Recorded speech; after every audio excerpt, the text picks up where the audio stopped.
Good morning, everyone. Thank you for joining us. We're about to get started shortly. We're just doing a few technical things.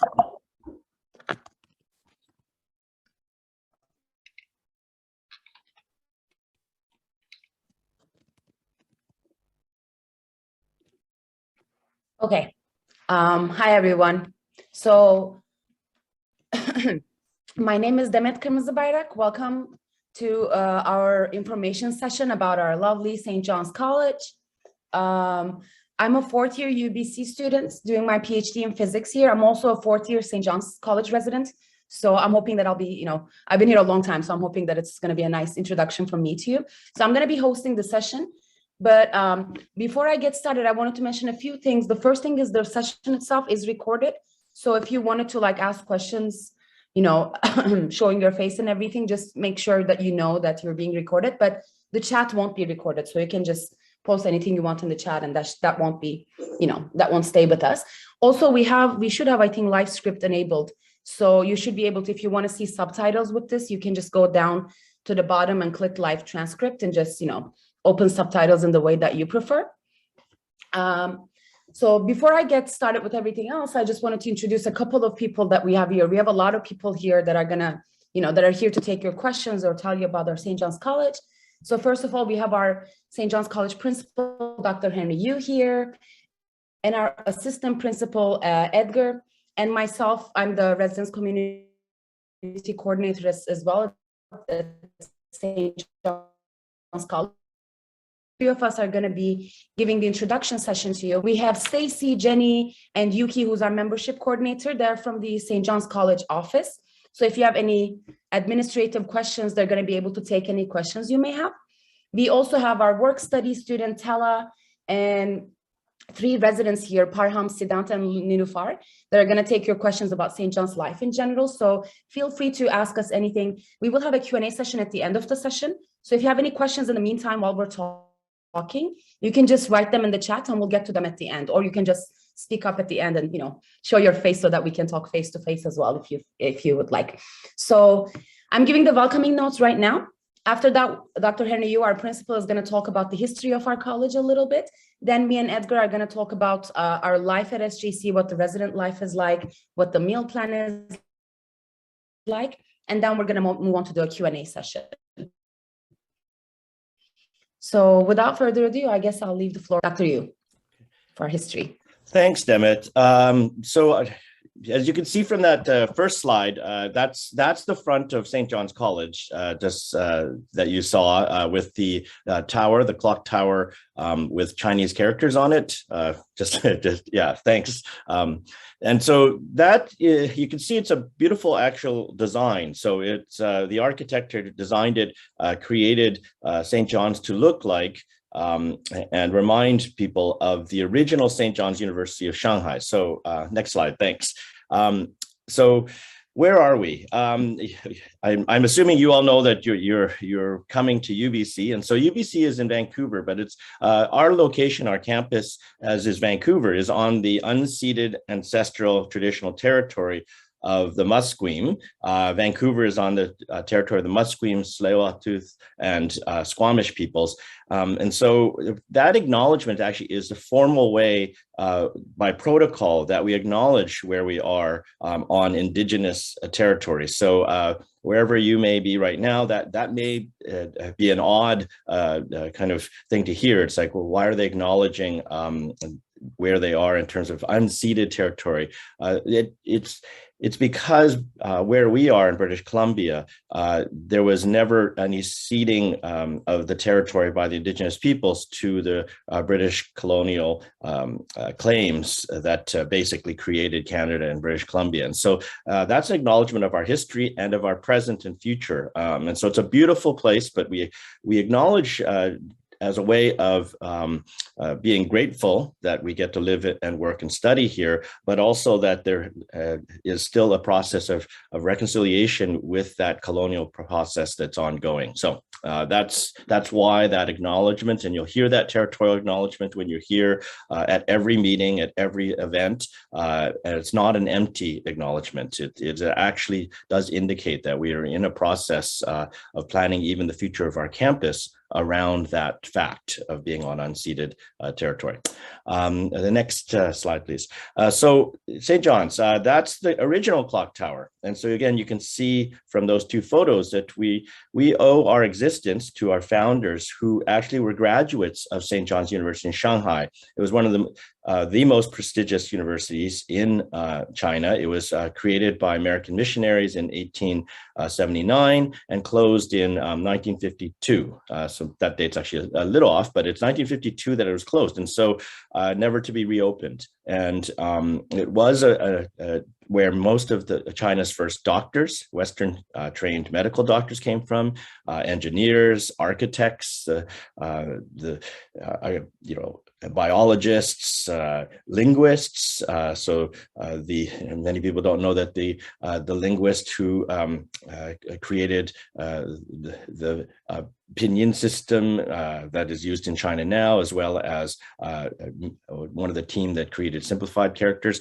This was a place of learning, and so we're very proud to be founded by those students who were alumni and went on to many careers. After its closing in 1952, and because of the revolution, a lot of the people who were graduates went around the world to Hong Kong, Taiwan, the United States, Canada, all over the place. So it is quite a prestigious past. And so we're very happy to kind of continue that tradition also of the cultural exchange between China and the rest of the world. Next slide, please. And so that's an aerial view. You can see St. John's. It's an academic quadrangle modeled after many universities and colleges around the world. So that space is where our residents play, soccer or football, as it's known in most of the rest of the world, the volleyball, basically enjoying the weather. And so it's a nice space for our residents inside. But you can also see that, we have 165 roughly residents. We've inherited the motto from the original St. John's University Shanghai, Light and Truth. But we also have our own model, which I'll talk about next slide. But we were created 25 years ago. So you can see in my screen behind me that we're celebrating our 25th anniversary. We were founded in 1997. And it carries on that kind of tradition of cultural exchange. We have residents from over 40 different countries around the world and from over 100 different disciplines. And so conversations, in other words, are, and the next slide, please. The conversations are literally bringing the world around our table. And so that is actually our motto at St. John's College UBC, because it's over the dinner table and as well as the breakfast table, where twice a day people who live here gather to just eat and chat and talk, and that's really the heart of the college, and what you are moving into as you become a resident and become part of the community is a place where that exchange over food, and whether it's breaking bread or sharing rice, so to speak, or whatever it is that's the cuisine that you are used to, we actually try to create an ethic here. Because we have a chef, Chef Seifu, who's from himself Singapore originally. Basically, for most nights, you will not be familiar or comfortable with the food. We rotate the menu with all kinds of different cuisines. So some nights you will be having Indian food, another night Chinese food, another night something from the Mediterranean. And if those nights where you're eating something familiar, hopefully that makes you feel like this is something that's familiar. But other nights, the majority of nights, you will be trying something different. And so that really is important to know before you move in, that if we can't cater to any single person, because we have people from 40 the 45 different countries around the world. Everybody has grew up with a different kind of food. So the world around our table is about people coming from all around the world and sharing conversation, talking about their work, sharing their different cultural differences as well as similarities. But it is also to be united in being not used to the food, because it will rotate. And so that's what we share, is coming in and saying, this is not what I'm used to. And hopefully every once in a while, once every few weeks, you'll go, oh, this is something that reminds me of home. But that's a feeling that rotates around everybody in the college as well. And our chef is great. If you have some suggestions about, once in a while, here's how, where I'm from, we're familiar. They will try to, try to do something that will be familiar to you, but it can't be every night. And so I emphasize how important that is, that's the ethic, is that you are going to be alienated on many nights, and you have to agree to disagree with the food sometimes, because someone else that night may be going, oh, this makes me feel like home. And so that is a very important part of the food and the world around our table that also extends to other parts of our life together, that the way you're used to doing things, you can't impose that upon the 165 other residents. No one here is the king that gets to say that this is the right way and everyone else is wrong, including me as principal. And so I want to emphasize how important that is to become a resident here. And if you feel like, no, you're not that kind of person, you might want to reconsider living here. Okay, next slide, thanks. So as an extension of that, this is our dining hall. There are over, in fact, I can't even remember now, there's 100 plus, I think there's much more than 100 now. There's flags up. And those, when you move in, if you look around and you don't see a flag that represents, either the country you're from, or if it's not an official United Nations recognized nation, some other form of identity that makes you feel like you are reflected in that dining space, that world around our table, the dining hall, then you can request, and we'll work our best to put a flag up that actually reflects who you think you are. So we have pride flags up. That's Musqueam First Nation, right in the middle of the turquoise flag. We have the Sakha Republic. The Sakha Republic is not recognized as a republic, and yet a resident came from the Sakha, and that's who she was. And that's the respect we pay to our residents, that the world around our table means that it's not about a United Nations recognized origin, or who you believe you are is important for you to feel at home as a home away from the home, or a home away from home in the dining room. And so those flags reflect, if you see a flag up there, they reflect our history of 25 years. If there's a flag up, someone has lived here who identified with that flag over the last 25 years. And, as you become a resident and then you live here and then you leave, if you do have a flag that's been put up to reflect your sense of self, then that will be a legacy of your stay as well after you leave. Next slide, please. So, I don't have to tell you that we've all been through a very challenging last couple years. And I think that's by the time you arrive, knock on wood, the phrase hoping for good luck, we use often in Canada, that COVID will be a memory. We are already at this moment trying to return to a sense of pre-COVID dining together, of again, that world around our table. That is our motto. But those who have been here for the last 2 years plus, we've had many challenges. For long stretches of time, we had to eat isolated in our rooms. And so, as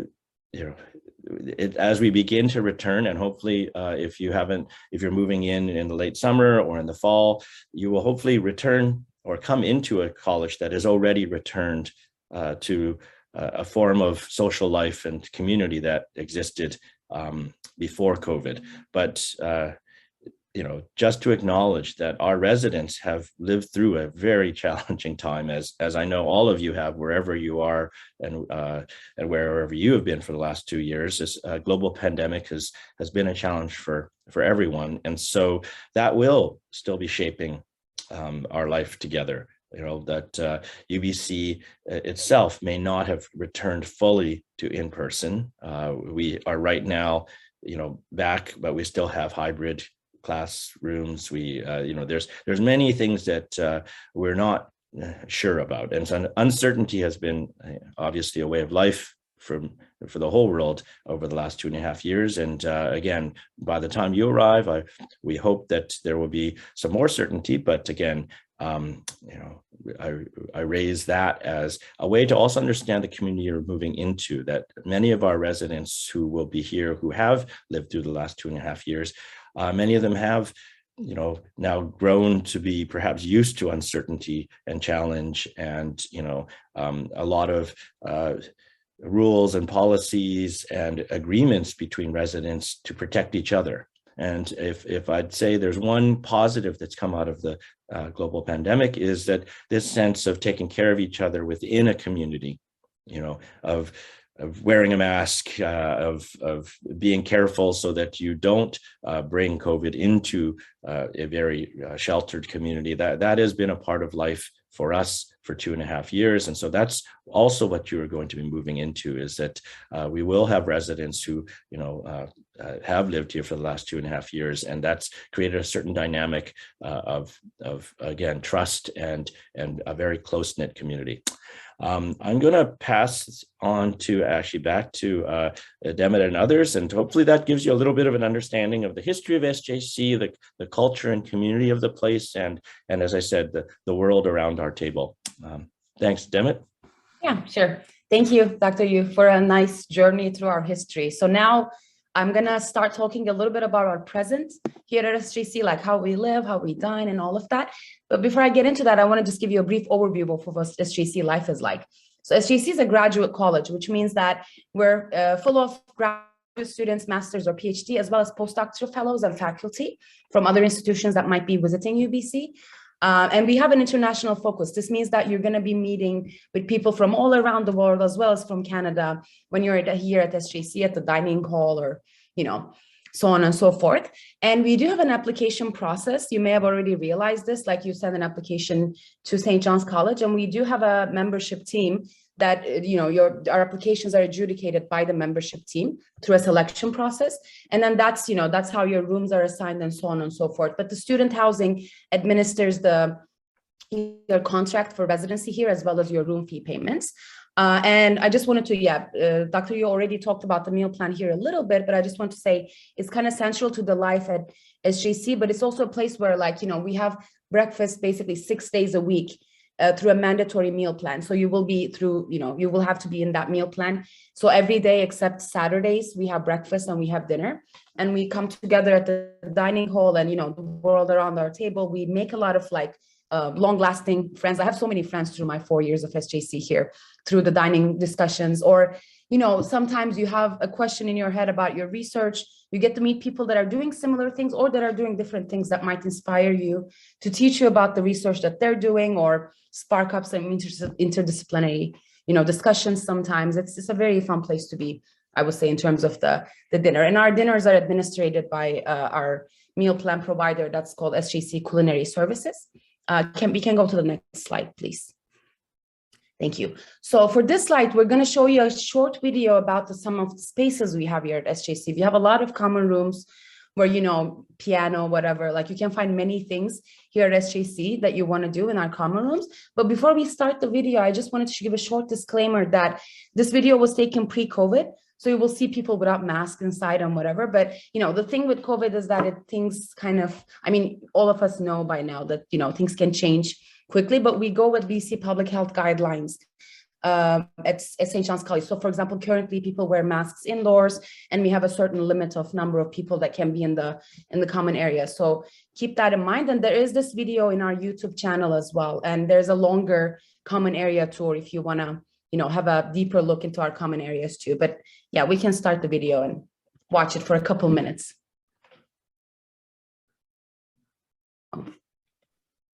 Sorry, just give me a second. Okay, sure. Okay. Tala is our behind the scenes actor. Thank you.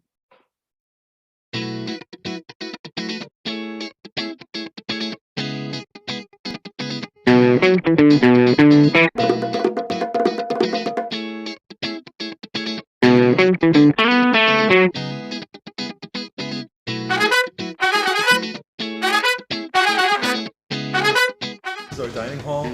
It's a really beautiful space. It's the main place for people to talk and meet each other and socialize. Honestly, we eat here together, we share our stories together. It's beautiful. There's flags all along the walls. Each one represents the country of origin of the St. John's resident.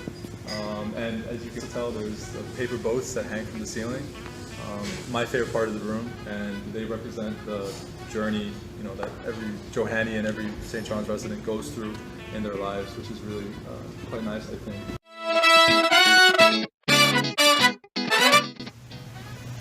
So this is a social lounge. It's a room we use for a lot of different things, and it's obviously a really pretty place as well. There's a royal piano in the corner, and we always have people practicing there, which is nice. People can dance, do kinds of sporting events, stuff like that. And there's also people can study, it's a very quiet place to be, very cozy.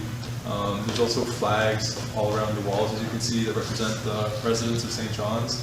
And yeah, we also use it for guest lectures. Sometimes residents will present their research.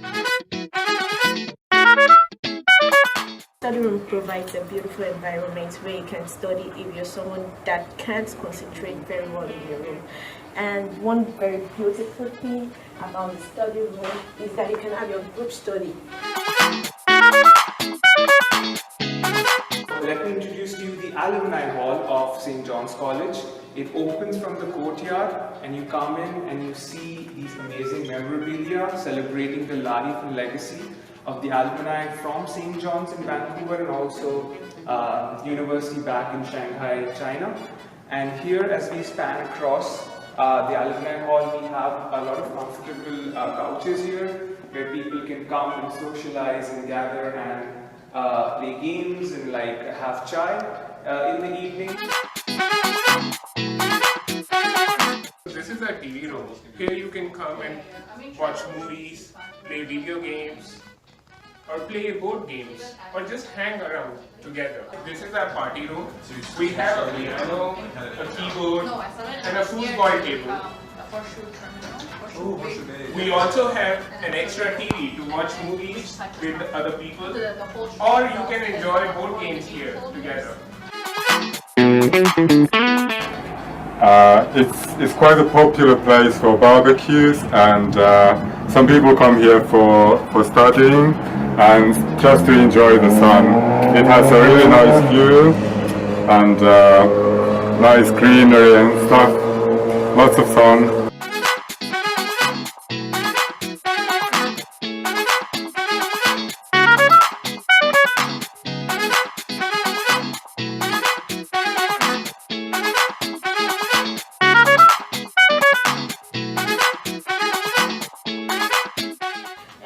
That being said, we can't wait to have you here. Thank you very much. Bye. Looking forward to see you here. See you soon.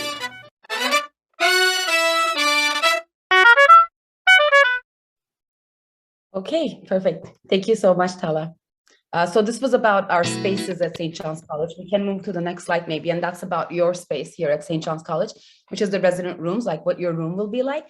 We do have a long Stacy room tour on YouTube. I think they're gonna, oh yeah, Tala already added that to the chat, so you can go ahead and watch that after this session if you're interested in what the rooms look like. I should say that that video itself is like a general a graduate student room, but we do have different rooms for postdoctoral fellows and also for couples. So you can ask us about them too. And I should say that some of the rooms are a little bit different than others, but in general, they have the same furnishing, like the same amenities. One very nice is that we have our own private bathrooms here, like shower, everything is your own. And we do have a little kitchenette in every room. So you have a space to like cook and make maybe, I mean, not cook, but like make quick meals for yourselves. There's a space like counter space, a sink, within the kitchenette as well. You will have, of course, a bed, a desk, as well as like a couch, book space, and there's a lot of storage space too. So, you know, if you're at SJC, I wouldn't probably worry about storage that much because there's a lot of like huge closets in every room. And every room also has like a big window that you can even see next to me here. There's a very nice view of St. John's College, like outside is very green. So in general, it's very, you know, a green view for every room, I would say, probably. Yeah, we can move to the next slide. So that's about our rooms and about, you know, the community and how we meet people here. You will hear, if you're in SJC, you will hear this term, let's meet at the clock tower, meet me at the clock tower a lot, because the clock tower to us means that it's a place that we start our adventures, our journey as Johanians, which means like Johanians means either a St. John's College resident or a St. John's alumni. So you become Johanians as soon as you start your journey here at the St. John's College. And people will start meeting at the clock tower, especially starting with our orientation usually, like, oh, let's go for a hike today for our orientation session at like 9 a.m. meet at the clock tower. So the clock tower resembles our journey together. And also it resembles the first clock tower that was at St. John's University back in Shanghai, China. And we can go to the next slide. Thank you. And yeah, like Dr. Haney just mentioned, the life during the pandemic at St. John's was different, like life was different for all of us during the pandemic. But I just wanted to again emphasize that we, you know, although it was very tough for us, we did find growth and resilience and strengthening in our sense of community and a lot of creativity, I would say too. Like, for example, people found ways to still stay connected in St. John's College.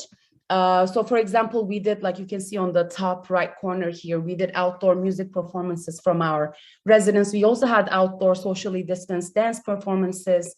Like we did celebrated many things together in a safe way, either outside or socially distanced, or when we couldn't, when we had to be like in our rooms eating, we did Zoom dinners, like before Zoom fatigue was a thing even, we were eating together over Zoom with our friends. So we find ways to be together. And I think that we would like to think that that strengthened our sense of community. And many of our residents wrote down some stories back in 2020 about how the pandemic was like for them at living at St. John's College. It was for their future selves or for our alumni. And sorry, those stories you can find on our website if you're interested about how the pandemic was like for our residents. It was a time where like we all came together and wrote the stories. It was very emotional for all of us, but a nice time to reflect. And I think a nice way to understand how residents took the pandemic. So check our website if you want to see that. And we can go to the next slide.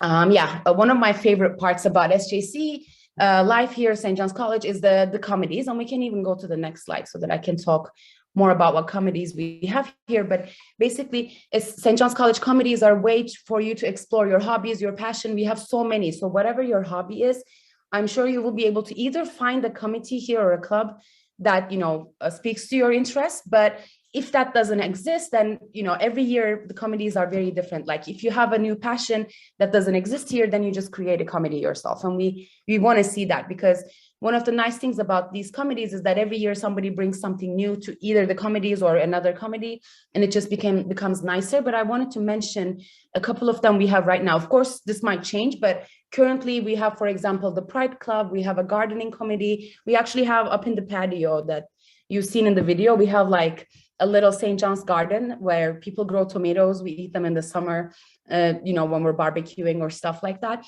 We have a sports committee. We do, for example, play in the UBC intramurals. We have a soccer team as well as a volleyball team we had. You know, we're playing competitively sometimes too, but we're playing like for fun. We have SJC Olympics here, you know, and we have volleyball like in the courtyard in our, you know, or soccer in the courtyard here. So it's an easy way to like get engaged in sports, but there's many others. Like for example, one year some residents were very interested in swimming. So they just started a swimming club and went to the swimming pool here like every day to train. We have a social committee, which is very nice. Like they have a lot of social activities and parties. And I think one of the nice things in St. John's for me was that I learned so many holidays that I had no idea about. from many different places around the world, like Yalda, we celebrate Holi, I don't know, like, you know, Lunar New Year, stuff like that. And I've learned about new traditions, but I'm from Turkey myself. So having that experience, I was able to, for example, celebrate Turkish holidays, which is usually celebrated with family. But I kind of felt like, you know, in my home, away from home, I had a way to celebrate together with people, the Turkish holidays too. And we have a dining committee. We have an outreach committee. If your passion is in outreach, like, you know, charity and stuff like that. We have an arts committee where people, for example, do arts activities, knitting. We have a wellness committee. So if your passion is in wellness, we do so many stuff about wellness here, like yoga, meditation, workshops, I don't know, painting workshops or anything that you might think of. And we also have an alumni committee because we don't only see St. John's as a community of people that are living here, but we have a big network around the world, as well as in Vancouver here. So, you know, alumni sometimes choose to stay in the alumni committee to, you know, connect together, have meetings together and stuff like that. We can move on to the next slide maybe. But yeah, just like I said, you will be able to find so many committees here. When it comes to wildlife at St. John's College, I would like to say St. John's is located at a very beautiful space. There's so much greenery, so many woods around, but that also means that it comes with some small portion of wildlife, which can be cute sometimes. But, you know, if you're considering coming to, you'd be like living on campus, these are some things that you will need to be mindful of it a little bit. The first is raccoons, who are like sometimes big stealers. If some of you might know, they're very cute, but, you know, you may want to be careful about like closing your window so that they don't come in and try to steal your chocolate or something. We have squirrels around, very cute ones, but we also have ninja squirrels, we call them, because they can crawl up to the second or the third floor even and try to go into your room for some food. So yeah, beware, but they're very cute. We also have owls around here, so you might see them. If you're lucky, they might even, this is from a St. John's room, so they might actually stop by near your window and say hi to you. But again, yeah, take caution. And at UBC campus, there's a coyote called Kip, and Kip the coyote sometimes stops by around St. John's, and we're, you know, we see him around too. Yeah, we can go to the next slide. But yeah, so this is what I have about like life in SJC. But now Edgar is going to talk. Our assistant principal Edgar is going to be talking a little bit about professional growth at St. John's as well as our dining. So I'll just leave the floor to you, Edgar. Hey everyone, I hope you are well wherever you are. You have heard about St. John's as a space with a rich history. You have heard about St. John's as a residential space, as a social space, and a recreational space, right? But this is also a place where we hope that our residents don't just work and live and eat together, but that where they also learn together. So we see St. John's as part of UBC's international strategy of producing global citizens who basically create change and solve problems wherever they go. And in a sense, and part of what we have at St. John's is also a lot of opportunities and activities and a lot of chances to basically learn and both in terms of achieving personal growth as well as professional growth, right? So next slide, please.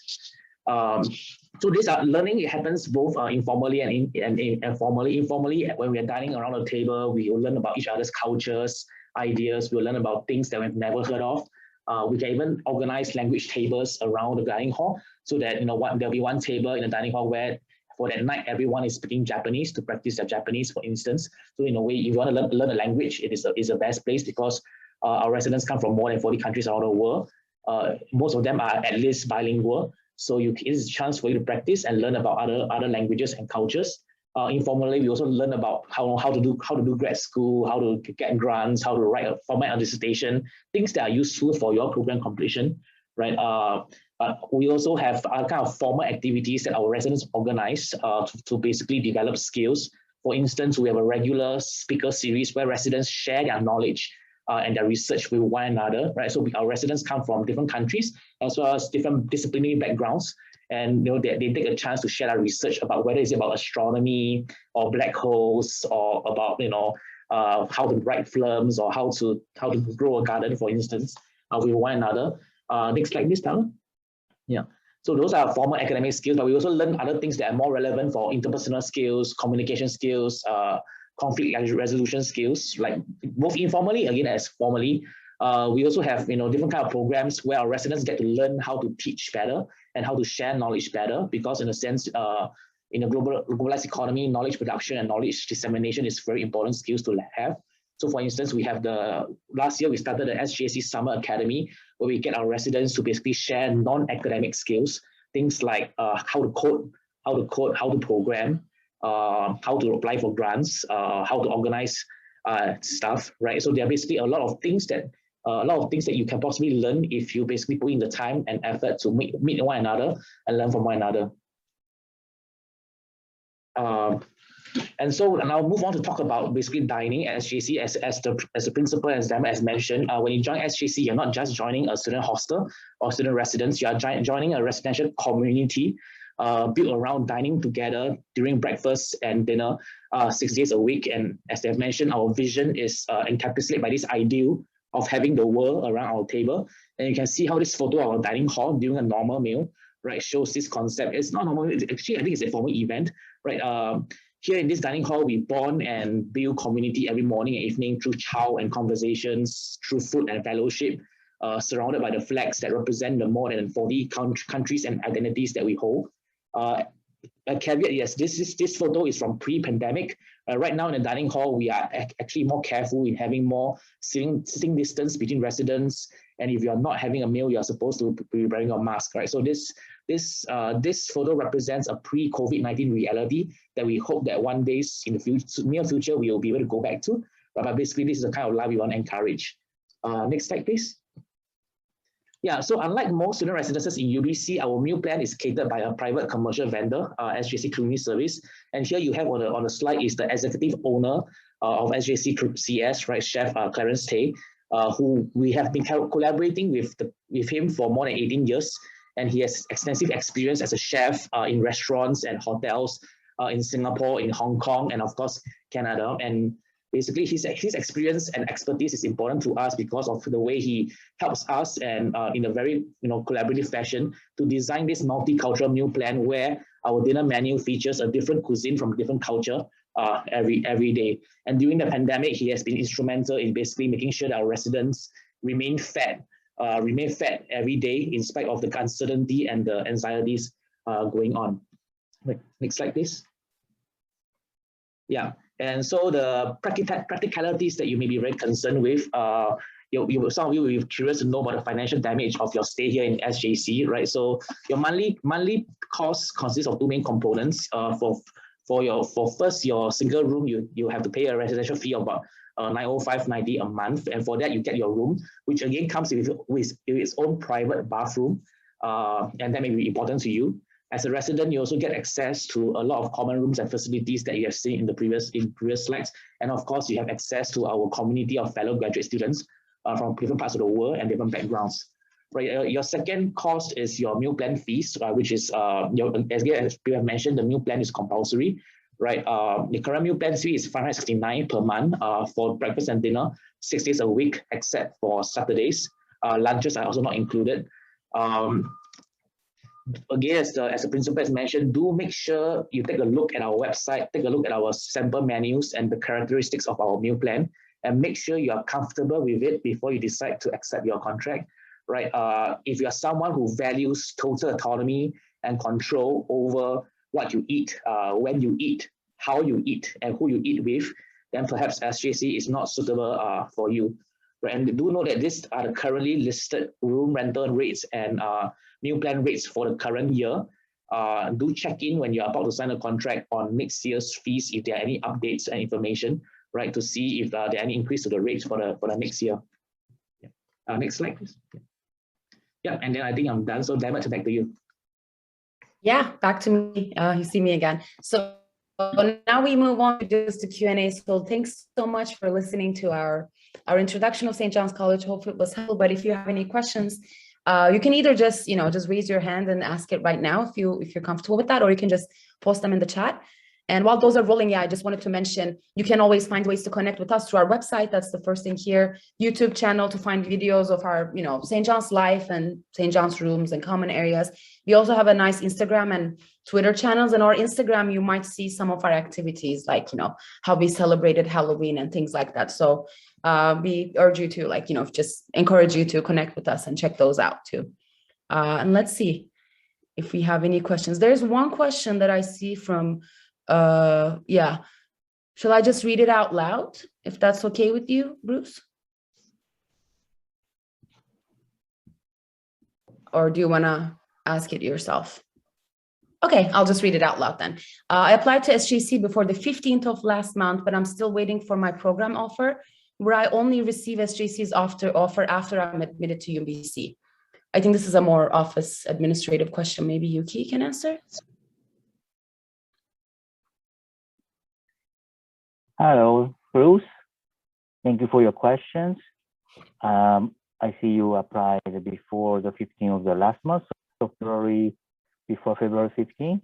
So regardless of your admission status, we will go ahead to review your application, and I'm gonna tell you the result by the end of this month, March. And second question's more like a meal. So I was wondering if I could pass this question to whether Stacy or Edgar. Yeah.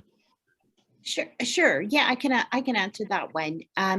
So the answer to that would be yes. The meal plan would be mandatory for your partner as well if you both moved into a one-bedroom. Okay, thank you, Stacy and Yuki. There's one question about getting vegetarian meals on a daily basis, and my answer to that would be yes, but we do have 3 residents here, I think, right? Siddhant and Nilufar and Parham. Maybe you can share about, like, if you have any experience about the vegetarian food as well, if you have anything to add. But yeah, in general, you have the option to choose vegetarian if you would like. Anyone? Sure, I could go. So I guess you have an option for every day. So I guess a week before you receive the menu for the next week. So you could just let the chef know what you'd prefer for the next week. So you can just keep varying it. But short answer is yes, you do have an option to have vegetarian every day. Just to add to that as well, you can also from the beginning say, okay, I just want vegetarian. You don't need to do it every, beginning of every week or something. If you want to just have the rule, you can tell them and they will always follow that rule. And it can also be possible that you say, I want vegetarian, and after you see the menu for that week, for the upcoming week, you can say, okay, except for this day, I want, I don't know, the fish, say. Awesome. Thank you. If there's nothing to add about that, I'll just move on to the next question. Hopefully that was helpful. But yeah, I should say, like, if you have any dietary restrictions, you just talk to the kitchen basically, and the chef is happy to accommodate you in many cases. Like, I've had that too. And they were very accommodating about it. There's another question from Anran who's asking, when will I hear about the result of the residence application? Should I apply to SJC membership before I apply to SJC residence? Maybe someone from the office, or Yuki? Yeah, go ahead, Yuki. Oh, sorry, I think I typed that. It's Stacy here. I typed a reply into the chat. And so I'm just assuming, Anran, that you meant that should you apply to student housing first and then apply to St. John's College? And the answer would be yes. You would put an application in with student housing first, and then please go ahead and apply to SJC. If that's not what you meant, please let me know.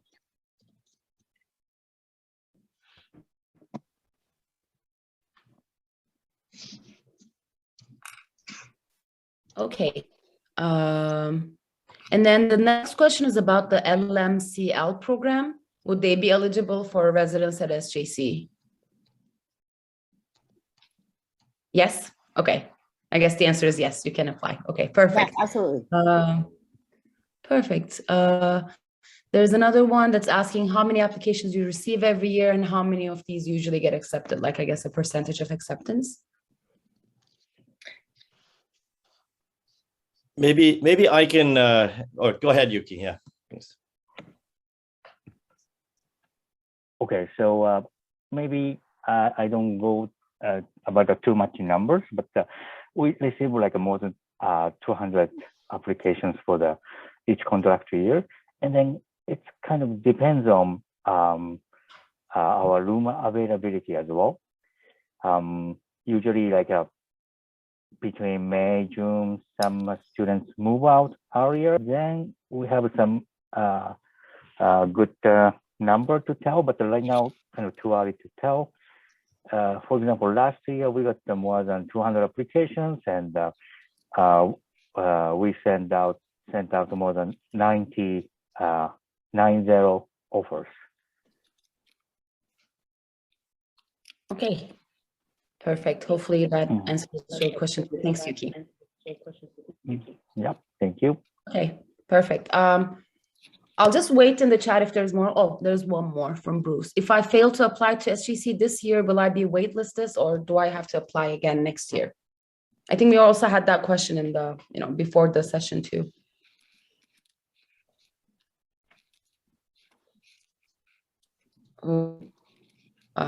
Would anyone from the office like to? Yeah, go ahead, Yuki. Okay, so you are talking about the waiting list. So each application year, it's a different. So if you would like to apply for the next year's application year, you need to submit a membership application again. So we don't keep the applicants for the next application year. Yeah. Okay, perfect. There's a nice question from Aksh. Hopefully I'm pronouncing the names correctly. Classes for fall semester at UBC started in the first week of September, and I would like to be in Canada at least a week prior to that, last week of August. Where can I stay from August 24th to 31st? That's a great question. And I'll just say that we do have an early start program here at St. John's. So you should be able to stay in St. John's like before your arrival at September for UBC too. And maybe like if the office doesn't have anything to add to that, I'll go to maybe our residents. If they have any experience about the early start orientation, maybe you can share your experiences with that. And maybe just before our residents answer too, I'll just say, actually, we encourage people to come in early. So we created the early start to allow, in fact, our residents to come and get oriented, just adjusted to life here, give them a chance also to explore the campus and Vancouver. And so our current residents do a wonderful job of actually, creating some programming for that early start. So if you do arrive early, you will get to know, Vancouver, and it improves your life too, because, if you're familiar already, once your program starts, you're often too busy, or in your own mind feeling too busy. But if you've already been given some kind of orientation, where to go for shopping for food, where to go for even getting furniture and things, and getting some extra furniture if you want for your room. So it really, I'd say from an office and administrative perspective, it really is a good idea to come in early. Yeah, as a resident, I would definitely agree with that too myself. But yeah, I'll go to, I guess, Siddhant or Parham or Neil, if you have anything to add.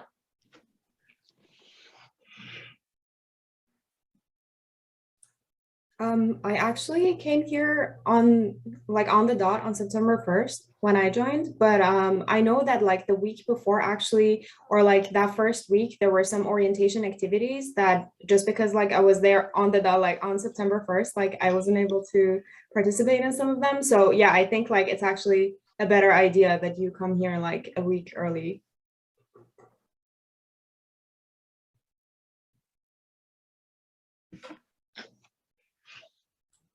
Maybe I can add, although, I mean, Vancouver, when it's summer, it's so nice.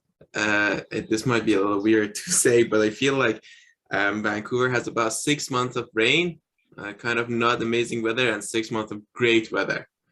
And closer you are to summer, you will enjoy the summertime of Vancouver. There's a lot of hike, the weather is great, there's so much to enjoy. I mean, even when it's rainy or during the winter, it's beautiful and it's really nice. But it's good to have both. So I feel like the people that we try to have this early start orientation, which we try to do everything outside. We had volleyball, we watched movies outside on the courtyard.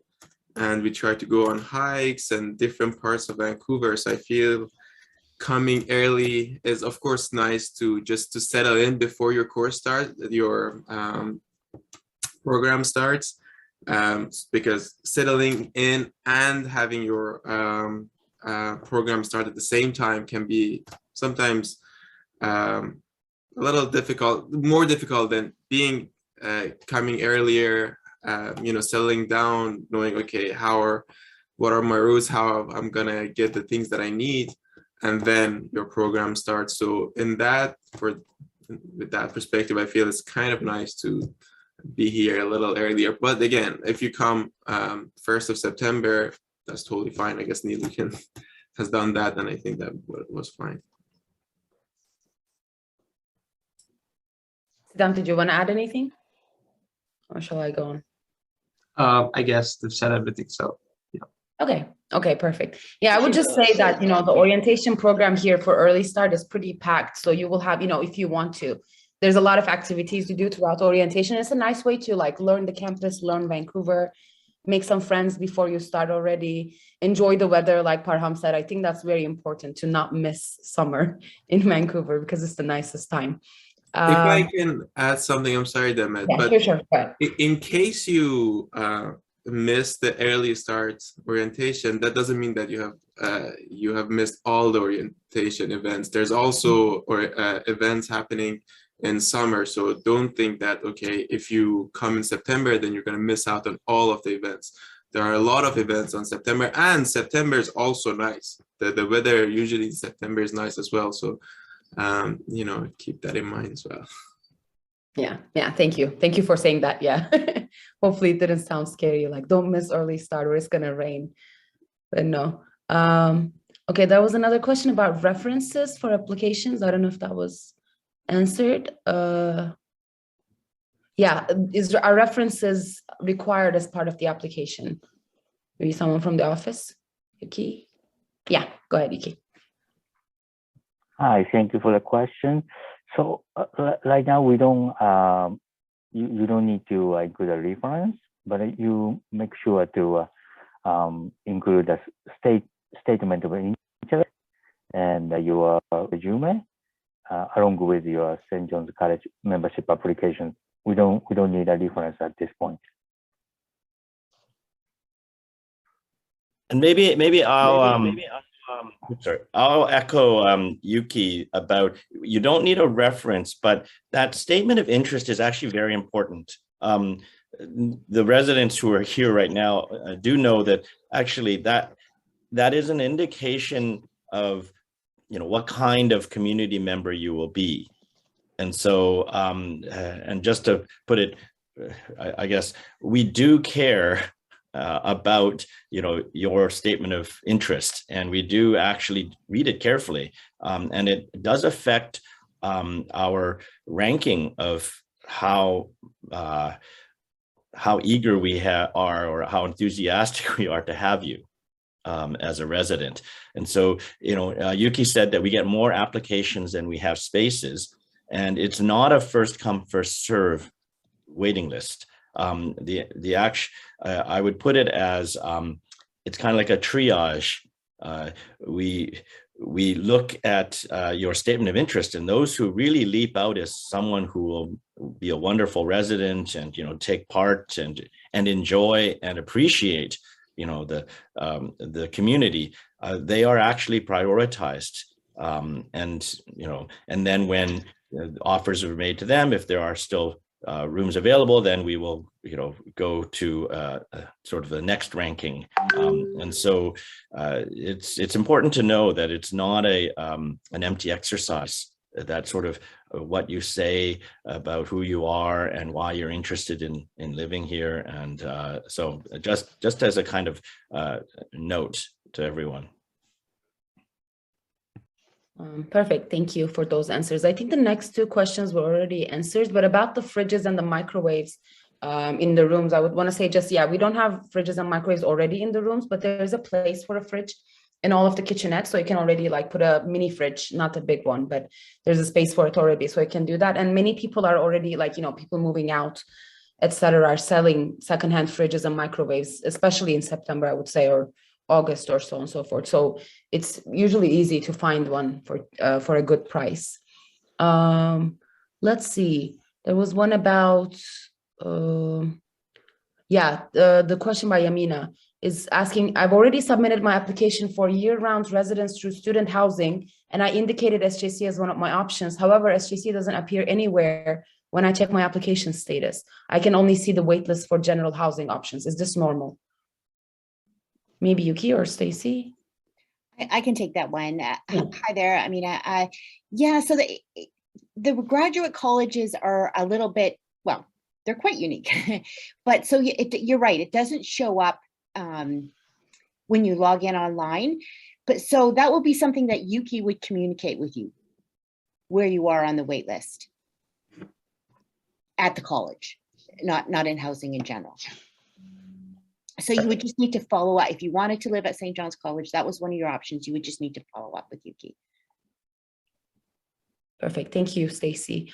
There's one question about, I mean, we did answer this a little bit, but if any of the residents wanted to add anything about how we plan our lunches here, because lunch is not offered at the dining hall.